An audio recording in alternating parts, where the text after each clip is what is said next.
Hey, well, y'all, I cut those 4 logs out front. Cut them down into rounds. I got 4 of them split. Got a nice little fire in there. Got a nice little fire in the warming thing.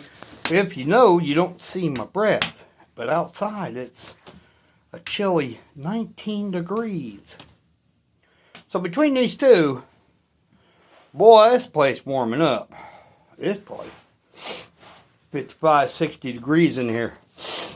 Sorry for me sniffling because I come inside and go out and come in, go in, and the nose runs. I know I gotta go catch it. But anywho's and anyways, yes.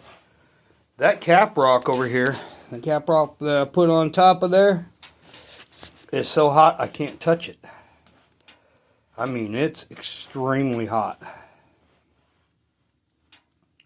So, and with that putting out the heat, the cap rock putting out the heat, and this little heater putting out the heat, it's getting awful warm in here. About ready to shed this.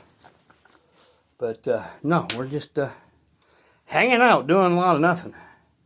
Except for cutting all that wood, busting up stuff. And this is like 2 rounds right here. Just this section of all the dry wood. Not over there, but right there, all the way over. This is a bunch of that bark that's coming off this dry as hell. I busted up a bunch of that bark and put it in there. Makes awesome fire starter.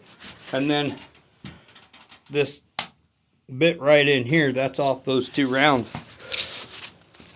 I started up. My fire was getting rather smoky because of the green wood. And since then, I've been putting this dry stuff on there. Burns a lot longer, a lot cleaner, less smoke. So, yeah. Plus, I could put bigger pieces on there, and it'll last quite a long time. So, and I got rid of a little visitor I had in here. He'd been chewing up crap, little bitty church mouse, field mouse. I had one of my bags of trash in here. He happened to be in it, and I heard him. So I tied the bag of trash up, took it outside, and since he was on the top trying to get out, I flipped it upside down, and I smashed him. Hopefully I did. But it's outside, bag's turned upside down, and it's like freezing cold with all that crap. It'll probably either freeze to death if I didn't kill him. But he's not in here. And I've been cleaning the area up. Now I still got mud about halfway up in this bucket that's froze in there, and then I've got ash from when I cleared out the fireplace. I put the rest of it on the little walk up to get wood from the back because it's so slick. That ash does wonders on the ice and stuff. So, because I didn't get a chance to cut in some rocks to where I had steps up, so it's a dirt kind of skew down, and with snow and ice on there, and if the ground's frozen, you step on it, you go whoop, you just slide right down. And I was trying to hit trees and stuff. Went picked up all my stuff from down there, from where I was cutting all that tree up. I haven't hauled any more of it up because out of those 4 logs I was cutting, I still have quite a few rounds that I have to split. I've been out here, split a couple of rounds and then quit. Split a couple of rounds and then quit. So, but the rest of it, as I go down there, in a little while, I'm going to go down there, haul up about 3 or 4 of them, then stoke the fire back up. Go back down, haul 3 or 4 of them up, stoke the fire up. We're just going to take it easy today. Alrighty. Yeah, because I'm not used to it. I'm feeling it already, just sledgehammering 4 rounds. Woo! Let me tell you. You know when you're out of shape when you ain't done crap in a month.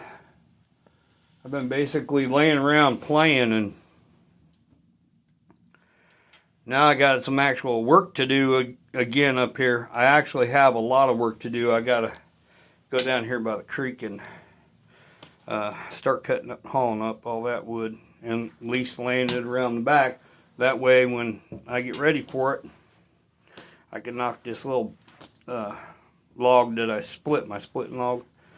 I'll break that out of the ice over here, take it around back, and be cutting up, splitting up wood back there. But when I do that, all that stuff is going to go outside to get to start drying out. Everything from where you see that white line of wood right there, that way, that's all damp wood. I'll eventually burn that up, but I actually need to take that out. That's what I parted out from the dry stuff.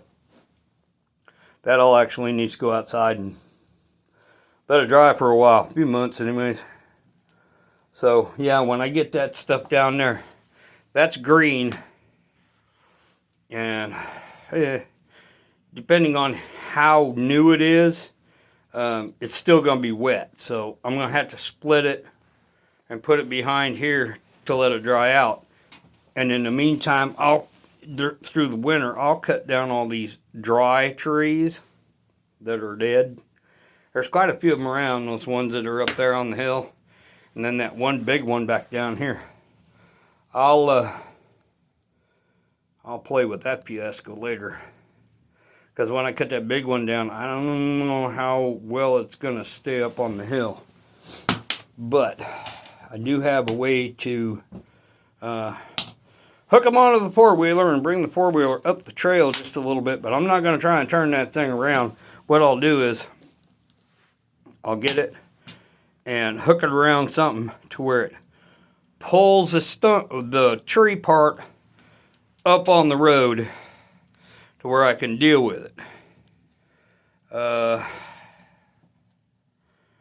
Then what I'll do is I'll unhook it and just back it down a little bit. But when I get ready to pull out, I'll just back it all the way down the hill. It don't bother me. So other than that, the trail coming up, I have to go down from a flat part, and then when I walk around, it kind of goes up onto the road. Well, where it originally goes up, it's kind of steep.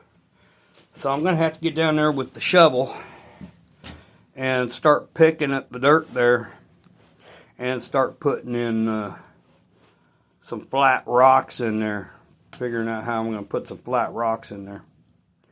And dig them to where they're all the way in, so there's no lip over. So if I happen to step on the end of it, it's not going to come up.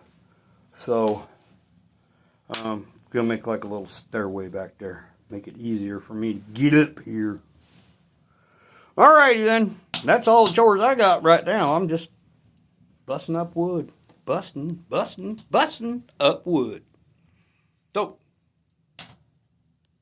what are you looking at? What are you looking at? Don't be looking at me. Because I'm looking at you. Don't be looking at me when I'm looking at you. See ya!